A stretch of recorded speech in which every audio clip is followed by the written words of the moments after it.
Soluciones creativas y eficaces de comunicación y marketing online. Porque la calidad, la superación y el crecimiento constante son nuestro objetivo. Amigos de LATAM Republic, bienvenidos a un nuevo episodio de su programa que trata sobre los temas más relevantes y actuales que afectan a nuestra región. Mi nombre es Mauricio Aldaz y hoy tenemos un programa muy interesante para ustedes. Bienvenido, Jaime, el cofundador de LATAM Republic, a este programa. Muy buenas noches con todos. La verdad que muy entusiasmado nuevamente de tener un programa más de LATAM Republic. Y bueno, hoy día vamos a ir un poco más a lo que hacemos todos los meses, de enfocarnos adicionalmente en la parte económica, tecnológica y de desarrollo, a los temas que también nos involucran como ciudadanía ecuatoriana, que busca mejores alternativas en otros países, ¿no? Y nos vamos a enfocar nuevamente en la parte migratoria con nuestra experta María Belén Albuja Mauricio desde Denver, Colorado. Genial, y justamente hoy vamos a analizar un tema muy interesante que es si te interesa saber si eres ciudadano de los Estados Unidos. Es un tema Correcto. que me llama mucho la atención porque hay personas que no lo saben, pueden hacerlo y justamente está nuestra doctora para aclararnos sobre este tema que muchos no lo conocen y que pueden aprovechar estas ventajas. Pues damos la bienvenida a la doctora María Belén Albuja. Adelante, doctora, muy buenas. Muchos saludos a los dos y a todos los que nos están escuchando. Va a ser un placer, como siempre, hablar con ustedes sobre derecho migratorio en Estados Unidos. María Belén, y este tema parecería que es algo medio, no sé si llamarlo tabú o un desconocimiento general, pero existen ciertas circunstancias donde realmente los factores humanos juegan, ¿no? Estados Unidos, un país que realmente es parte de lo que viene a ser esta alternativa planetaria, ¿verdad? Tiene algunos momentos donde hace cooperación internacional y posiblemente, como sucedió, por ejemplo, en la base de Manta, hubo alguna permanencia continua de ciudadanos americanos. Y en ese sentido, parecería que las relaciones humanas podrían dar, hablemos de alternativas de tener hijos que en algún momento quizá no conocen que sus padres son americanos y que tienen derechos, y en ese sentido podrían convertirse en ciudadanos legales en este gran país. Cuéntanos un poco sobre esta alternativa. A mí me parece súper interesante. Entiendo que en lugares donde Estados Unidos tiene una permanencia un poco mayor a la que nosotros tuvimos, Panamá, caso Corea, caso incluso Europa, quizá esto es un poco más recurrente, pero no es tan lejano que en Latinoamérica también existen este tipo de casos. Cuéntanos un poco de dónde sale esta alternativa, de dónde realmente proceden estas alternativas que tú nos vas a contar al día de hoy. Claro, encantada. Y retomemos un poquito la historia humana y también del país. No solamente hablemos sobre la base de Manta, Jaime, hablemos de que en algún momento tuvimos una presencia militar en las Islas Galápagos y del otro lado hablemos de la presencia de los ecuatorianos en Estados Unidos, ¿no es cierto? Tenemos una oleada migratoria en los 70 más o menos, también en el año 2000 con la crisis bancaria y actualmente. ¿Por qué me refiero a estos momentos históricos y humanos? Porque obviamente tanto como en Estados Unidos como en Ecuador, pues se generan relaciones humanas, matrimonios, hay historias de amor, ¿no es cierto? Y eso nos hace comprender que también existe una especie de posibilidad de herencia de la ciudadanía de los Estados Unidos que a veces se desconoce. Entonces les propongo 3 ejemplos prácticos.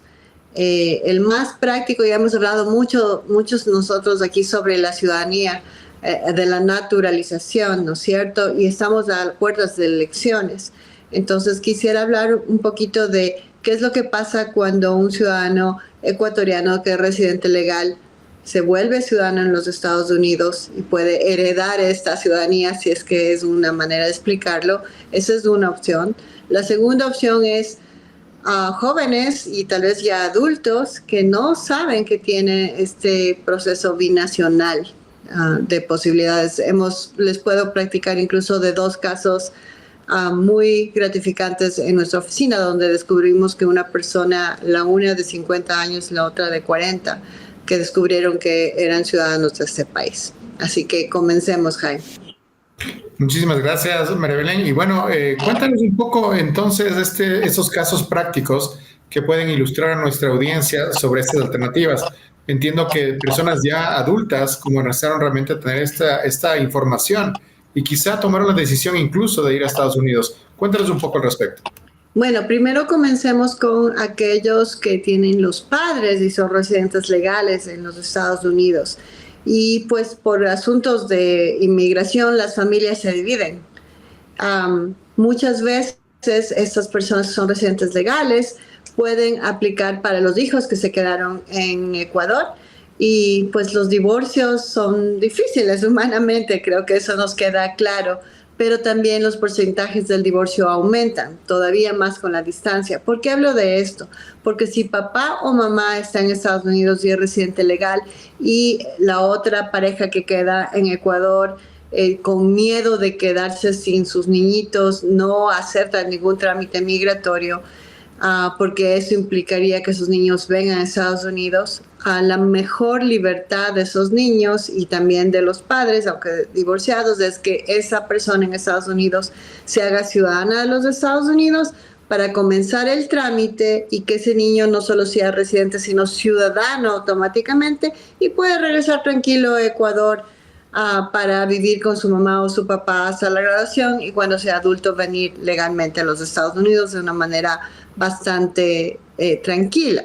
Digo esto porque a menudo cuando tenemos las dos parejas divididas y divorciadas o separadas con niños pequeños, como parte de la pugna del divorcio, la mamá o el papá en el país fuera de los Estados Unidos, en este caso de Ecuador, tiene mucho miedo de que nunca más vuelva a ver a los niños. No es así. Si es que la pareja que está en Estados Unidos no solamente inicia el trámite, sino que se convierte en ciudadano de este país. Entonces eso garantiza automáticamente que esos niños sean ciudadanos de los Estados Unidos y como ciudadanos tengan la libertad de vivir en cualquier parte del mundo, ¿no? Como residentes legales, en cambio, tienen que vivir aquí en este país.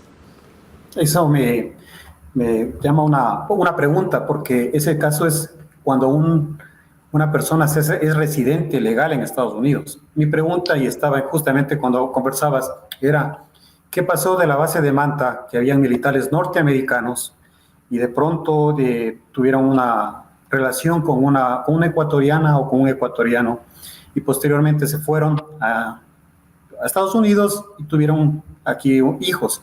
En ese caso, ¿pueden reclamar también la ciudadanía norteamericana? Sí, definitivamente. Esas historias de amor van a ser relevantes y no va a tener que ver con que las personas se casaron legalmente. ¿Ok? Claro, esa es un poquito distinta a la ciudadanía. Ahí se tiene que probar no solamente que el papá es ciudadano de los Estados Unidos, sino dependiendo de la fecha de los nacimientos, ciertas presencias físicas del papá. Yo digo papá refiriéndome a militares específicamente porque estamos hablando de la base de Manta y en esos tiempos la mayoría de los ciudadanos de los Estados Unidos que estaban presentes eran hombres. Pero también hay miembros de las Fuerzas Armadas mujeres. Lo que estamos viendo aquí es que pese a la distancia, pese a que esas relaciones no se llegaron a consolidar con un matrimonio legal, los niños tienen igual derecho. Y esos niños han crecido. Estábamos hablando hace un ratito de cuándo fue lo de la base de Manta, cuánto se cerró la base de Manta. Debe haber ciudadanos que tengan la doble nacionalidad, la ecuatoriana y la de Estados Unidos, y claro, pueden solicitar el pasaporte de los Estados Unidos, pero se va a tener que hacer una petición con evidencia. ¿Qué evidencia? Evidencia del papá o de la mamá como ciudadano de los Estados Unidos. Y la ley ha cambiado muchísimo en cuanto a la herencia de ciudadanía en Estados Unidos. Entonces, dependiendo de la fecha de nacimiento del hijo, la hija o los padres, se va a pedir cierta documentación de tiempos de residencia en los Estados Unidos. María Belén, y en el tema relacionado con este tema que me parece súper incluso sensible, ¿cómo comienza el proceso? ¿Es un tema de una investigación? ¿Es algo que quizás se da en la familia en una conversación? ¿Recuerdo qué? ¿Me parece qué? ¿O es un tema que incluso podría comenzar con algo especulativo, ¿no? quizá tu padre es. ¿Comienza así o cómo realmente pueden ser realmente las alternativas? Porque incluso yo creo que debe haber exámenes, quizá incluso de ADN, que en algún momento de forma legal deberían solicitarse. ¿Cómo es el proceso? El proceso tiene dos momentos. El que tú mencionas o el que ustedes mencionan es totalmente orgánico, ¿no es cierto?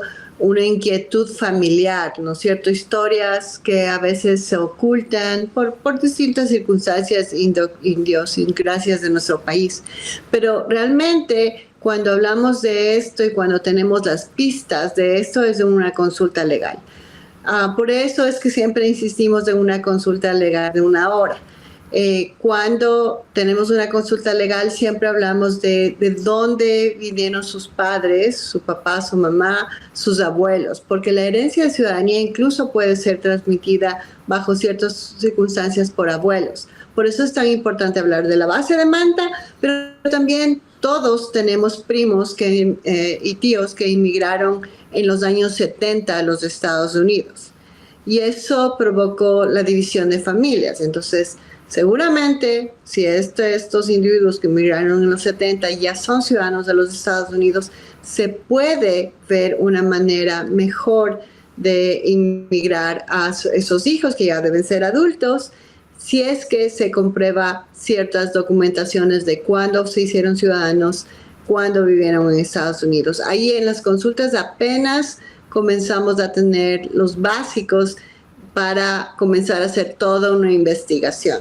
Se tiene que hacer una investigación documentada y lamentablemente no puedo decir requisitos específicos porque los tiempos, los distintos años han dado distintas reformas y tiene que ver mucho con cuándo nace la persona, el que va a dar la ciudadanía como el que va a recibir la ciudadanía.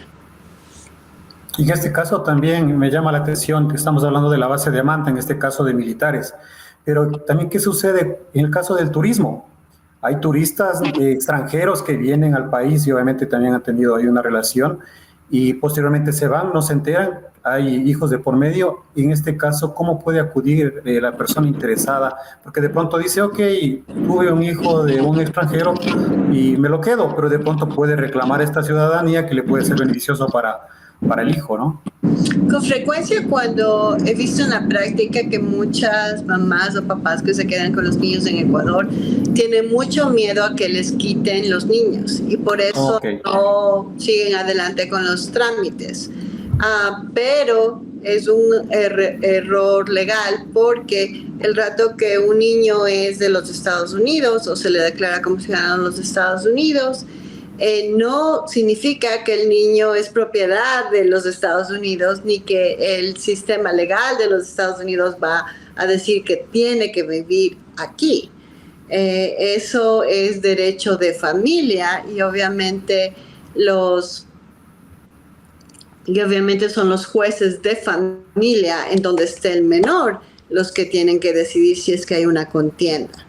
No es el mayor miedo que tienen las mamás o los papás que tienen los menores en nuestro país es, si yo hago esto, el gobierno de los Estados Unidos me va a quitar los niños. No, el gobierno de los Estados Unidos no tiene ese poder.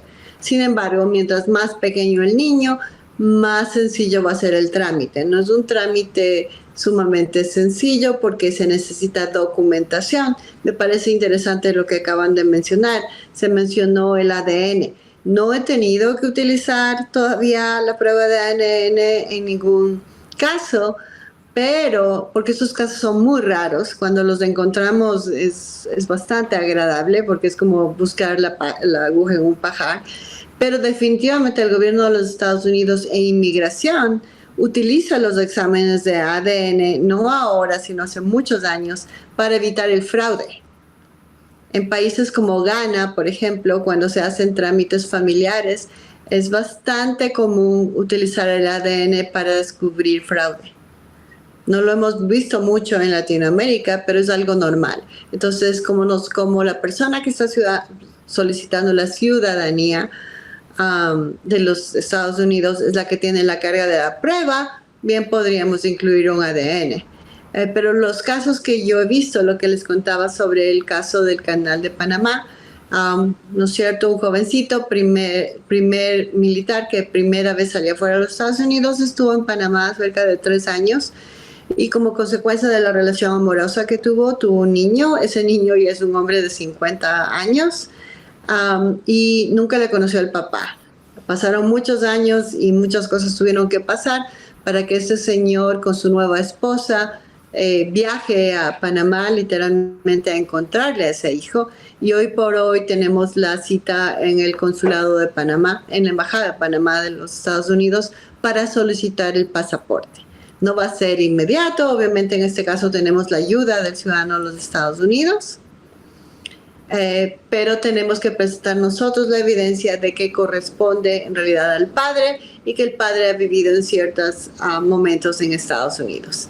Y tenemos la confianza de decir que en pocos meses el señor va a tener el pasaporte de los Estados Unidos, lo cual le da total libertad de venir a vivir en los Estados Unidos o quedarse en Panamá. Entonces en ese momento no está atado a ninguna obligación de residencia en los Estados Unidos, simplemente ya tiene los documentos para ciudadanía. Qué interesante, la verdad que me parece un caso fantástico. Y tengo una consulta. Una vez que este señor que ahora tendría la posibilidad de tener, hablemos de ciudadanía, entiendo que el siguiente paso sería ayudar a que sus hijos panameños también puedan migrar a Estados Unidos. Y ahí me sale una consulta. ¿Qué pasa con los nietos de estas personas? Que quizá, hablemos, los tiempos pasan rápido. Estoy pensando que en los años 70 también hablemos de alguna interacción con Estados Unidos sobre temas petroleros, por ejemplo. Y en ese sentido, posiblemente haya alguien que tuvo realmente un padre americano y que ya sus nietos son los que realmente están vivos, ¿no? Posiblemente incluso ya hay fallecimientos de la mitad. ¿Qué pasa con los nietos de un americano como tal? O sea, ¿también actúa en ese sentido? También es posible, no del 100% de garantía que si alguien tiene un abuelo o una abuelita de los Estados Unidos va a ser ciudadano de los Estados Unidos, no es una garantía, pero ya es una primera pista para investigar la posibilidad. En ese momento tomamos evidencia básica, que son fechas de nacimientos y fechas de residencia, para ir a la ley y aplicar la ley correspondiente. En base de la respuesta de ese análisis, ahí comenzamos a documentar para presentar. Se presentan generalmente 2 tipos de trámites. Uno, el normal del pasaporte, especialmente fuera de los Estados Unidos, y el otro que es sacar una certificación que no sería de naturalización, sino de ciudadanía. Lo que tú mencionas es importante porque muchas veces tenemos historias de abuelos, ¿no es cierto? Y también otras historias que a veces vemos es de familias donde algunos hijos son ciudadanos de los Estados Unidos que nacieron aquí, mientras el otro se quedó en Ecuador. Tengo un caso que es opuesto, que fue lamentable, ahí no coincide, la ley no fue favorable para mi cliente. La señora nació en los Estados Unidos, emigró a Ecuador, se casó, hizo toda su vida en Ecuador y el hijo de la pareja que ella tenía 2 hijos mayores, los cuales viven en Estados Unidos, son residentes ciudadanos gracias a la madrastra, y sin embargo el hijo biológico de la señora no pudo obtener la ciudadanía como herencia. De hecho, él está en Canadá, ya se convirtió en ciudadano canadiense. Ese caso fue el opuesto, fue muy frustrante, pero hicimos el análisis y si es que la persona, como en este caso, no es ciudadano de los Estados Unidos porque la ley determina ciertos periodos, en este caso la mamá no vivió suficiente tiempo en Estados Unidos, la mamá vivió más en Ecuador y por eso no se pudo consolidar la ciudadanía. Y en ese caso la mamá tenía el derecho de pedir al hijo, claro, pero los tiempos de espera eran más de 10 años. Por eso este chico actualmente vive en Canadá y es ingeniero de la ESPE, decidió más bien hacer su vida allá. Pero en este caso, justo en este mismo ejemplo, si la madre hubiera hecho el trámite, no postergando el tiempo, sino, como tú mencionaste hace un momento, cuando son pequeños es más factible, le hubieran otorgado la residencia o la nacionalidad. Eso fue lo trágico en este caso, que los hijastros de la señora lograron la residencia en este país y llegaron, ahora son ciudadanos, y su hijo biológico, no se hizo las cosas a tiempo, pasaron mucho tiempo, el chico se dio cuenta del asunto o comenzaron a buscar posibilidades migratorias cuando ya el chico estaba a punto de graduarse de la ESPE. En ese momento la mamá, la única opción migratoria que quedó es mandar las peticiones familiares, pero ya era el proceso mucho más lento, más de 10 años. Okay. Cuando ya se puso a consolidar, ya el chico, ya que es un hombre, estaba viviendo en Canadá y estaba a punto de conseguir la ciudadanía de Canadá. Entonces ya no le interesó. Entonces siempre las cosas a tiempo, y por eso hablo de las personas que se han divorciado y que tienen todavía niños pequeños. Con frecuencia el divorcio y la tendencia de creer que los Estados Unidos va a quitar a los hijos es lo que produce miedo.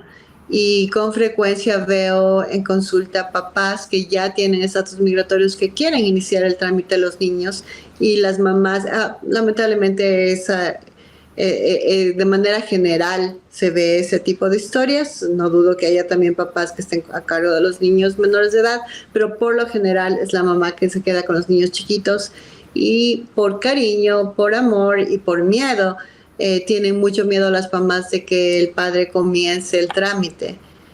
Y no es así. Es mucho mejor comenzar cuando los niños son pequeños, porque cuando los niños crecen y son mayores de 21 años, los tiempos de espera son desastrosos. Jaime, qué interesante, ¿no?, saber este tema, lo que comenta María Belén, que las madres tienen miedo de que de pronto sean... o los padres hagan los trámites desde el extranjero para quitarlas a sus hijos, cuando no.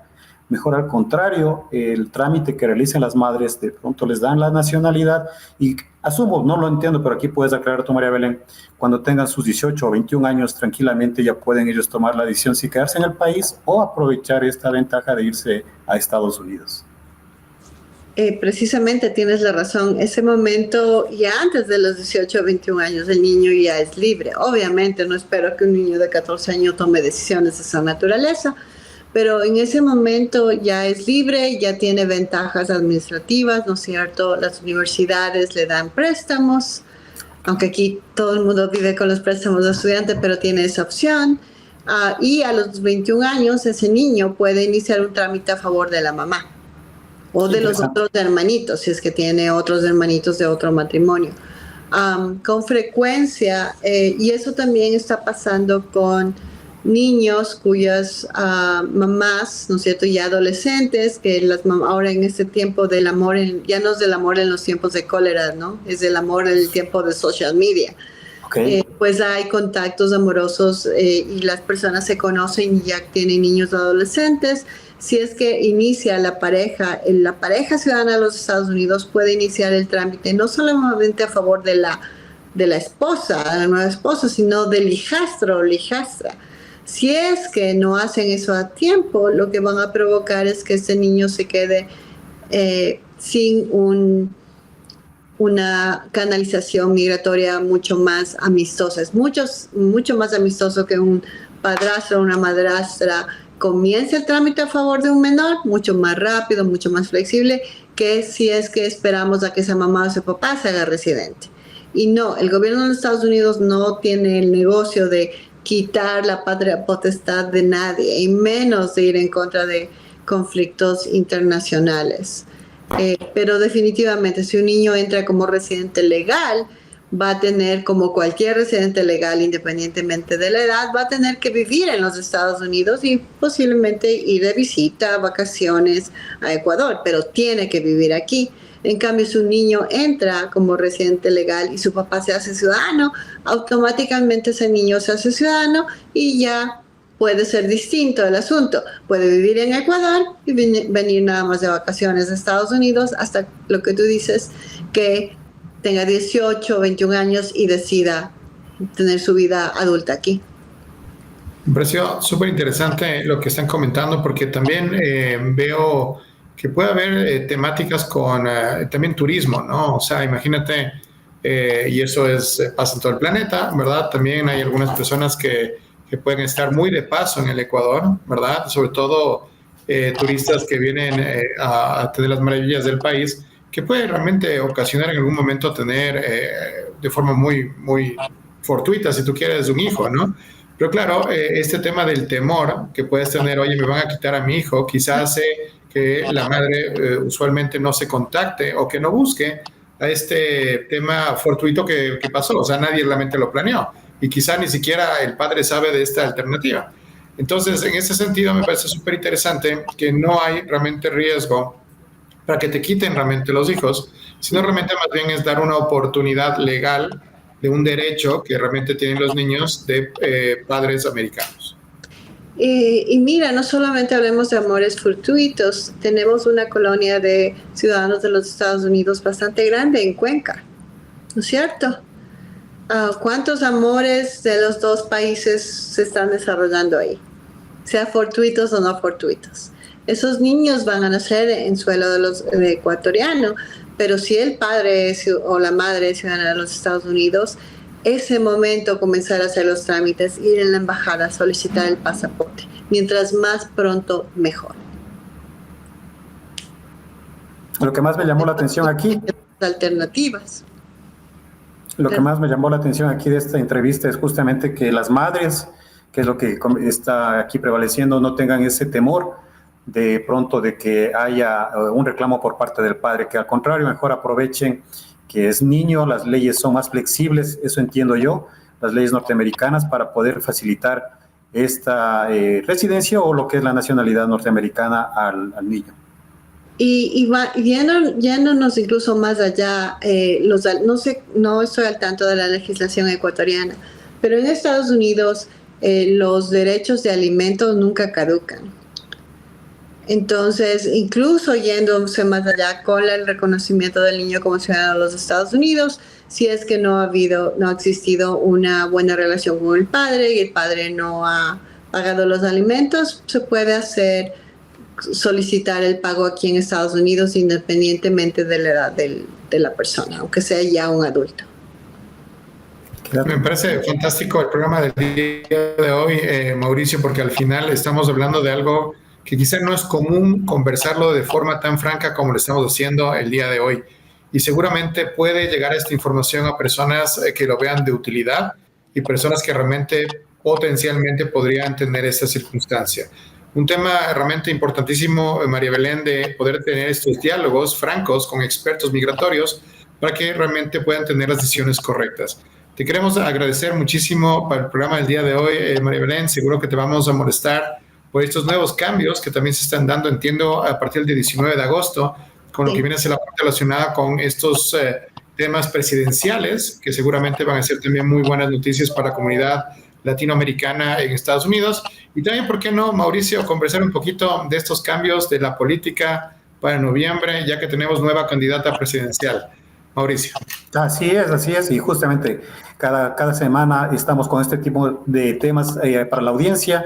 Nuestra doctora María Belén Albuja cada mes nos está dando esos tips que son necesarios y cuando es necesario también alguna eventualidad en cambios regulatorios como el caso de Biden, está aquí pues para aclararnos. Muy gentil por estar aquí pues con nosotros, María Belén, y pues a la audiencia decirles que cada semana estamos a partir del miércoles de la noche con el programa Latam Republic.